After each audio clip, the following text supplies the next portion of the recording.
रावल रतन सिंह 1302 से 1303 ईस्वी तक शासन किया। रावल रतन सिंह समर सिंह का पुत्र थे। रतन सिंह गोहिलों में रावल शाखा का अंतिम शासक था। रावल रतन सिंह के समकालीन दिल्ली सुल्तान अलाउद्दीन खिलजी था।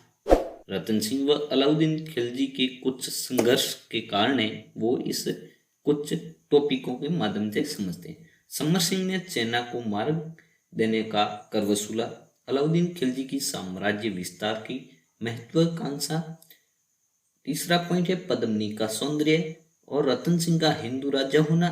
चित्तौड़ दुर्ग का सामरिक महत्व होना। चित्तौड़ दिल्ली से मालवा व गुजरात मार्ग पर होना। रतन सिंह जो ही मेवाड़ की गद्दी पर बैठा तो उस वक्त अलाउद्दीन के आक्रमण का सामना करना पड़ा। कुछ विद्वानों ने अलाउद्दीन खिलजी के आक्रमण का कारण रतन सिंह की अति सुंदर रानी पद्मिनी के कारण को प्राप्त करना बताया है, जो कि काल्पनिक बात लगती है। मलिक मोहम्मद जायसी ने पद्मावत 1540 ईस्वी में शेरशाह शुरू के समय लिखी है, जबकि घटनाक्रम 1302 ईस्वी का है। 28 जनवरी 1303 को अलाउद्दीन खिलजी चित्तौड़ पर आक्रमण करते हैं। आक्रमण के लिए दिल्ली से रवाना हुआ था। अमीर खुसरो लिखता है कि सुल्तान ने सेना का शाही शिविर गंभीरी और बेड़स नदी के मध्य लगाया। सव्य सुल्तान ने चित्तौड़ी नामक पहाड़ी पर अपना शिविर लगाया। वहीं पर अपनी दरबार लगता था तथा घेरे के संबंध में दैनिक निर्देश देता था। लगभग 8 माह तक दुर्ग का घेरा चलता रहा। लक्ष्मण सिंह सिसोदिया इस दौरान कई छोटे मोटे युद्धों में सिसोदिया का सामंत लक्ष्मण सिंह अपने 7 पुत्रों से सहित लड़ते हुए मारा गया। जब चारों ओर सर्वनाश दिखाई दे रहा था, तब बचपन का कोई उपाय नहीं नजर आ रहा था, तब रानी पद्मिनी ने 1600 राजपूत महिलाओं के साथ जोर किया था।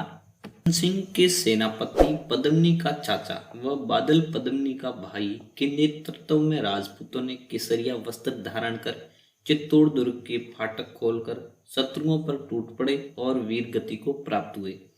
यह चित्तौड़ का प्रथम शाखा था। अमीर खुसरो के अनुसार 26 अगस्त 1303 को अलाउद्दीन खिलजी का चित्तौड़ पर अधिकार हो गया। जब अलाउद्दीन खिलजी ध्वंस प्राय दुर्ग में पहुंचा तो उसने पाया कि पद्मिनी 1600 स्त्रियों के साथ भस्म हो चुकी थी। उसके महल सुने पड़े थे। किले में चारों ओर आग और राख के ढेर दिखाई दे रहे थे। कत्ले आम शाही सेना का विनाश देखकर खिलजी बहुत क्रोधित हुआ। उसने शाही सेना को चित्तौड़ की 30,000 आम जनता के कत्ले आम का आदेश दे दिया। खिजर खां अलाउद्दीन खिलजी के कुछ दिन चित्तौड़ रुककर अपने बेटे खिजर खां को चित्तौड़ का शासन सौंपकर दिल्ली लौट गया था। चित्तौड़ का नाम बदलकर खिजराबाद कर दिया गया। स्रोत 1325 ईस्वी धाईबी पीर की दरगाह का लेख है। खिजर खां ने चित्तौड़ व दुर्ग आसपास के मंदिर तोड़वाकर किले पर पहुंचने के लिए गंभीरी नदी पर पुल बनवाया। इस नदी पुल में शिलालेख भी चुनाव दिए गए, जो मेवाड़ के इतिहास के लिए बड़े प्रमाणिक है।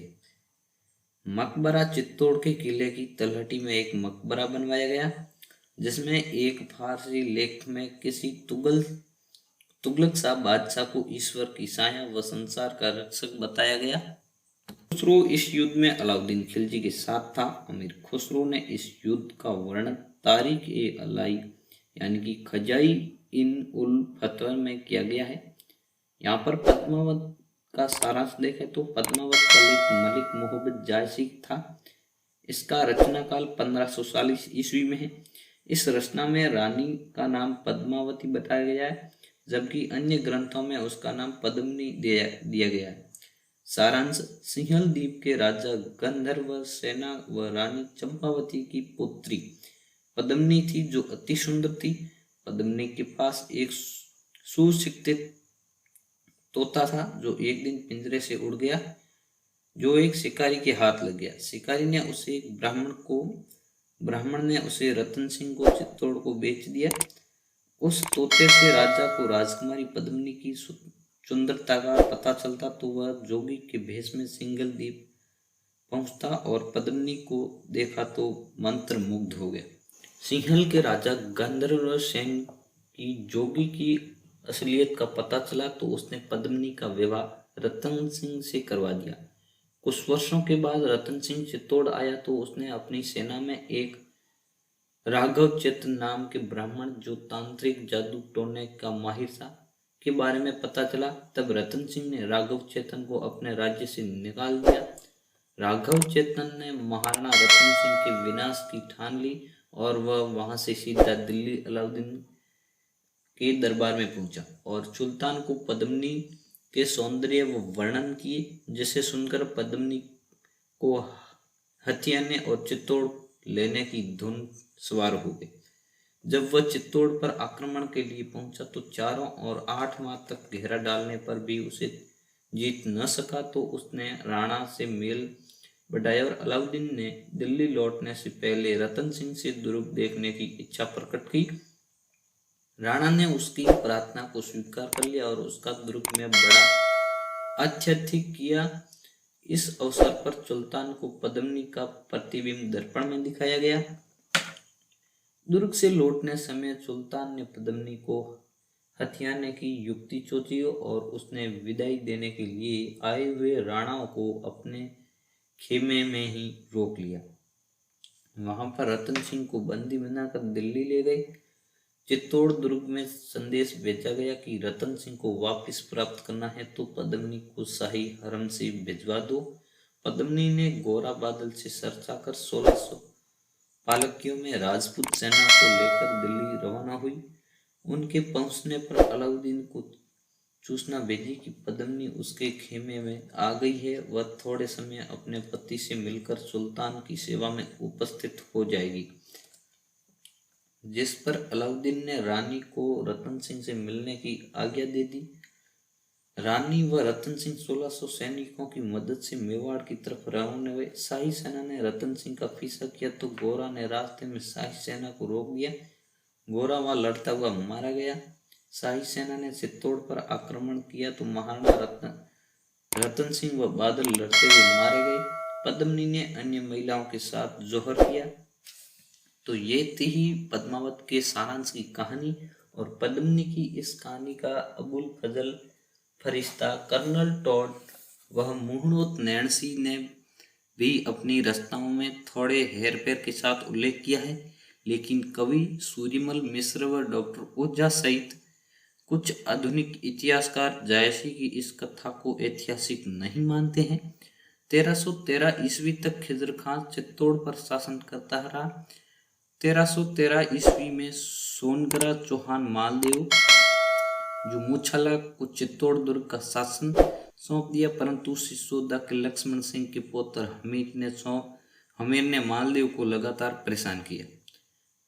1321 ईस्वी में मालदेव की मृत्यु हो गई। इसके बाद मालदेव का पुत्र बनवीर जयसिंह राजा बना।